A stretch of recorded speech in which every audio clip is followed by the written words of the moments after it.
ओम श्री साईराम। दैवत्वर उन्मीलन पाई दिव्य निर्देश। मातृभूमि को भल पाओ, अन्य कहा मातृभूमि को घृणा करना। प्रत्येक धर्म को सम्मान कर, प्रत्येकटी से ईश्वर पाखक जीवार मार्ग।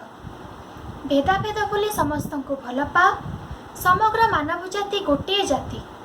निज घर परिवेश परिष्कार रख। भिकारी माने हाथ पातिले सेमानक आड़को पैसा फोपाड़ी दियो ना।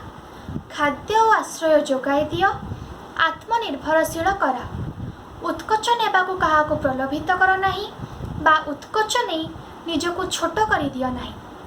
ईर्षा असूया घृणा आदि भाव रख नाही।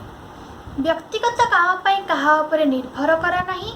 अन्यर सेवा करिया पूर्वरु निजे निजर सेवक हो।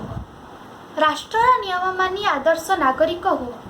भगवान को भल पाओ, पाप को भय कर। ओम श्री साईराम।